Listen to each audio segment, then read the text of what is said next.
Hi, hello. Welcome to another poorly produced, poorly lit, terrible sounding video from R&R Workshop. I want to talk about this lovely looking Fender Deluxe Reverb reissue. I believe it's a 68 reissue. For the uninitiated, it doesn't mean it was made in 68. It's a reissue based loosely around the 1968 Deluxe Reverb. Main differences, I guess, because I don't have an original in front of me, but this has like a sort of a digital circuit board in there for the tremolo, whereas in the old style you'd have what they call a roach. It's like a light dependent resistor with a little strobe line in there to operate the tremolo. So it's got like a bit of a digital tremolo vibe. We do have a real spring reverb in there, transformer driven and all that. And so apart from, I guess, apart from the tremolo, it's a pretty faithful reproduction. But you might be wondering why we've got this little spaghetti unit on top of here. Well, that's the power transformer. That's the power transformer that failed before the fuses failed, when this amp went a little bit funny.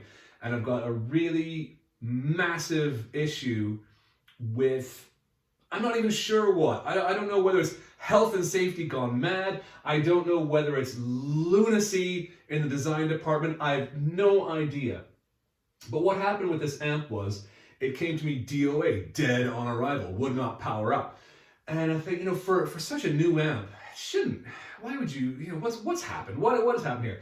At first I thought, okay, maybe it's the switch. I've seen some of the mains power switches in these things go before. But no, it wasn't the switch. And tracing it back, it really was the transformer. Now, it's got lots and lots of cables on it. The primary end of things, you can wire it for 100, 220, 230, 240 volts. And so it might look a bit more complicated, but whatever. Now, there's a thing that went on this power transformer, and it's called the thermal link. And that blows when the transformer gets too hot. Why would a transformer get too hot? Okay, well, because it's pulling way too much current. Now, why is it pulling way too much current? Well, when power valves go, they do pull a lot of current. But why wouldn't the fuse go? And there was a 1 amp fuse per spec, and it was in there, and it hadn't blown.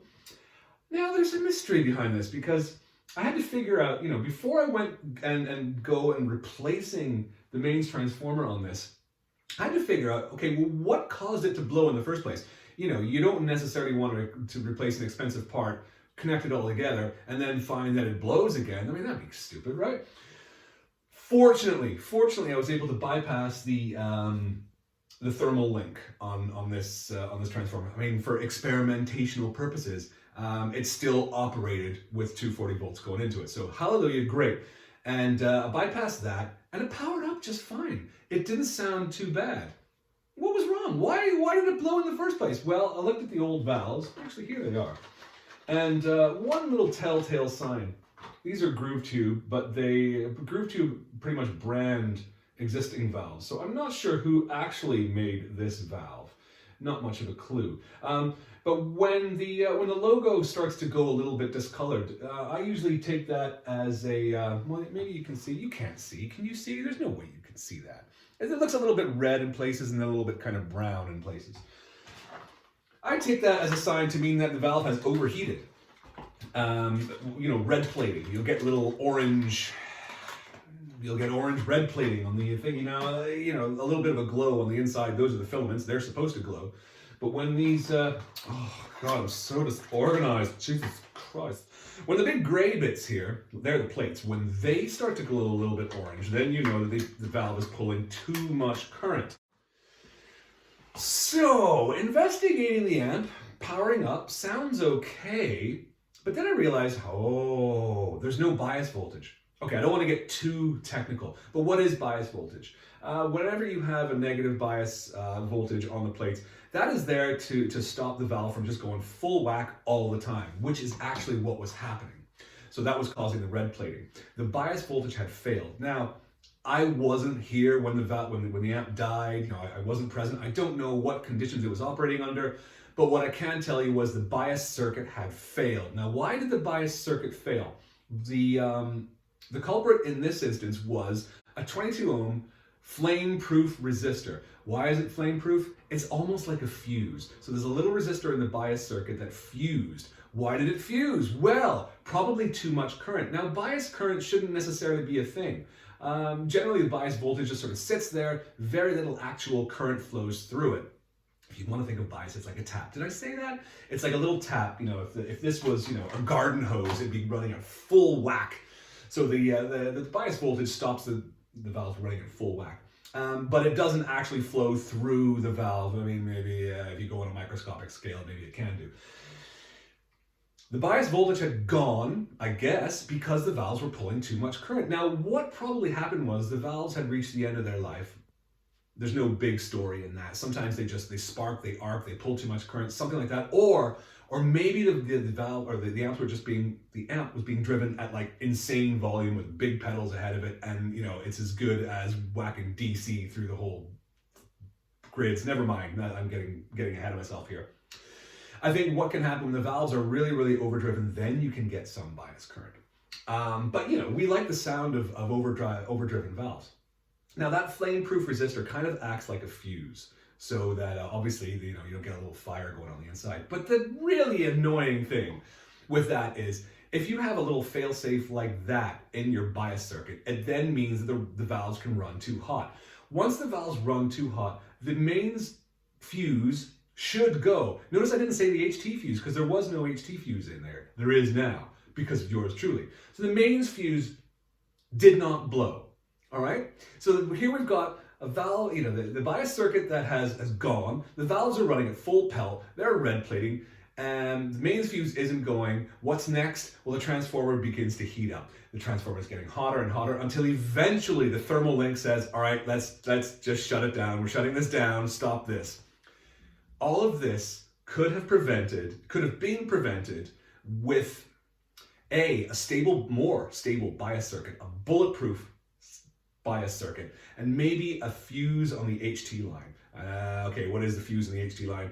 That is a fuse that, you know, is part of the circuit that supplies the high voltage to the power valves. As far as current flow goes, it's usually your power valves that are pulling the most.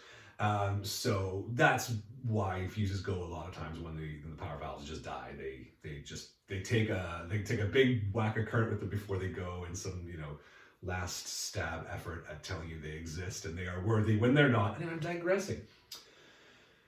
This whole thing could have been prevented. You know, this replacing the power transformer, which I don't mind telling you was 117 pounds. The whole thing could have been prevented by better, I think, anyway, by a more bulletproof bias circuit. If that bias circuit hadn't have blown, if it just had kept delivering the bias voltage, the valves wouldn't have been able to run as hot as they did, and they wouldn't have been able to pull as much current as they did. And even though bizarrely the mains fuse didn't go, the last line of defense in this amp was the first thing to actually blow.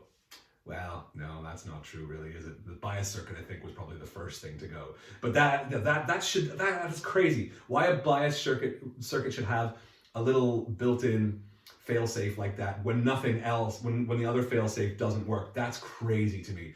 So I don't know what the reasoning for the design was, but I think it's erring a little bit too much on the side of caution. Come on, make a bulletproof bias voltage circuit. The bias, in my opinion, is the #1 most important voltage, most important little bit of circuit in a valve amp, because that's the tap. Okay, once the tap goes, you're flooded. It's a deluge of electrons coming from the cathode, hitting the plates, bombarding them, turning them orange. It's insane. It's stupid. It should not be allowed to happen, and yet it did. And when it did happen, the mains fuse didn't go. That's nuts! And then what was left? The mains transformer. So if I sound like I'm repeating myself, I am, I guess. To the uninitiated, to the less technical, I hope that some of the repetition has served, it paints some kind of a picture.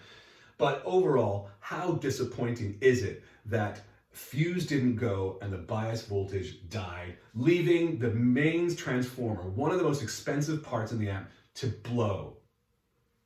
That is crazy. And yet that seems to be what happened in this amp.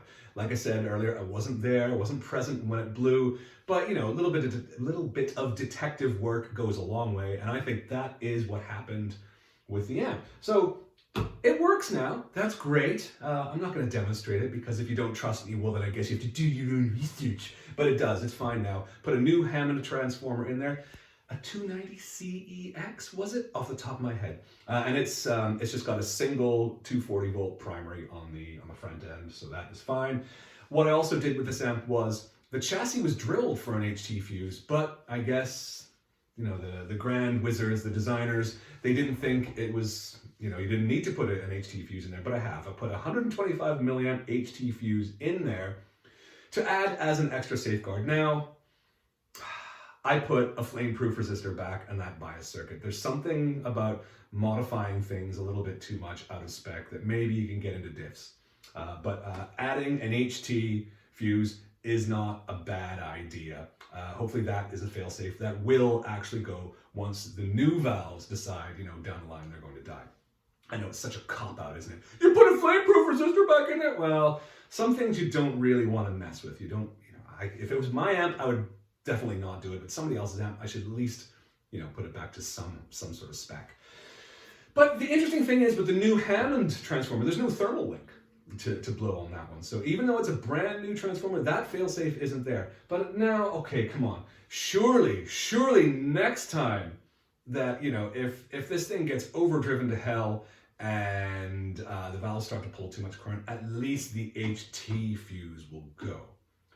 We know that the mains fuse didn't go. And, you know, if I was a gambling man, I might actually put in a smaller value fuse in the mains line, but no, we'll leave it as it is for now. And we'll trust that perhaps this was a big fat anomaly. I don't know.